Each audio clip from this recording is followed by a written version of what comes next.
Dive into a world of captivating tales where every story takes you on an emotional journey. From heartwarming moments to thrilling twists, we've got it all for you. Let us know your thoughts in the comment section. We'd love to hear from you. Don't forget to subscribe to Stories Plus and hit the bell icon so you never miss a new story. Like, share, and spread the joy of storytelling with your friends and family. Your support fuels our creativity. Thank you for being part of our story-loving community. 7-year-old Liam adored his mother. To him, she was a fragile yet brave figure, confined to a wheelchair after a car accident that had taken her ability to walk 2 years earlier. His father had left them soon after, unable to handle the emotional strain. Now, it was just Liam and his mom, Emily, living in a small, humble house at the edge of town. Every morning before school, Liam begged, "Mom, let me help you with the house, please." She would always smile gently and reply, "I'm fine, my love. You take care of school, and I'll take care of everything else." Their life was modest, but filled with love. After the accident, they relied on each other even more. Liam watched his mother struggle daily, which fueled his intense need to protect and care for her. He never questioned how she managed the bills or refused help from others. He trusted her completely. However, recently, Emily had started acting strangely. She grew quieter and more secretive, staying up late to speak softly on the phone when she thought Liam was asleep. Once, Liam awoke for a glass of water and heard her crying in the living room. He pushed his doubts aside, choosing to believe his mother, until one rainy afternoon shattered his world. On his way home from school, Liam froze in his tracks.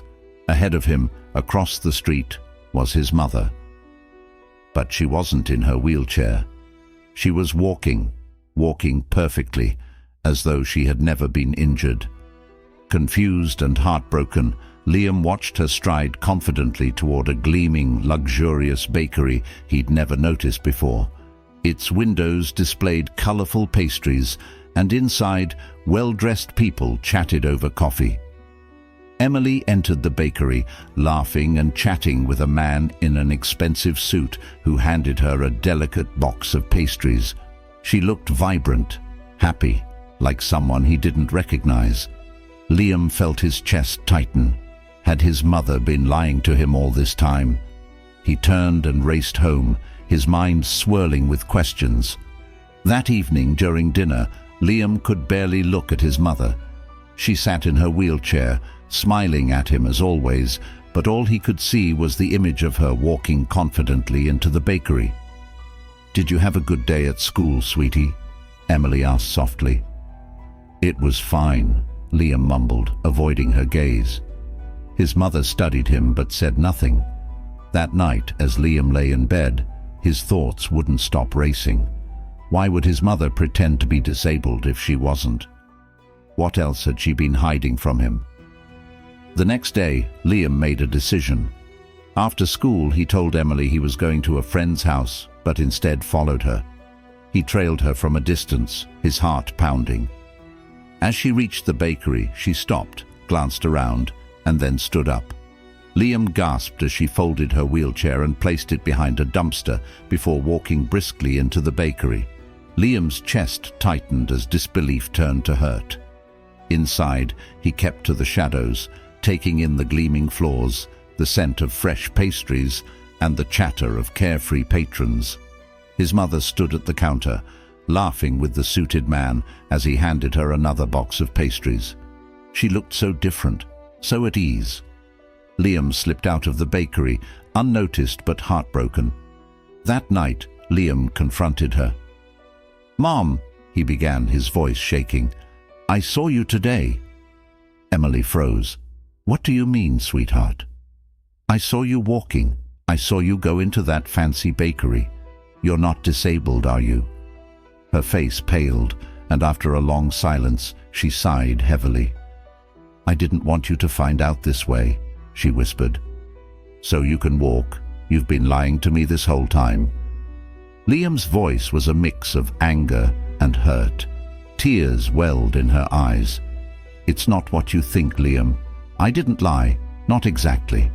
I did lose the ability to walk after the accident. The doctors said it was permanent. But a few months ago, I started regaining feeling in my legs." "Then why didn't you tell me?" Liam demanded, his voice rising. Emily wiped her tears. "Because I was scared. Scared of what it meant, scared it wouldn't last, and scared of what you'd think." "But why the bakery? Why do you go there and act like someone else?" Liam pressed. Her voice trembled as she replied, "Because I needed an escape, Liam. Our life here is hard. I've been trying to hold everything together for you, but it's overwhelming. The bakery, it's a place where, just for a little while, I can pretend everything is okay." Liam's anger softened, replaced with heartbreak. He had never realized how much his mother was carrying. "You didn't have to do it alone, Mom," he said quietly. "I would have understood. I just wanted to help." Emily reached for his hand. "I know, and I'm so sorry. I've made so many mistakes, but I promise, no more secrets." Slowly, their relationship began to heal. Emily opened up about her struggles and fears, while Liam forgave her, realizing she was only human. Together, they faced life's challenges without lies or pretense. Though their lives remained modest, their bond grew stronger. In the end, they learned that trust and love were far more valuable than any escape.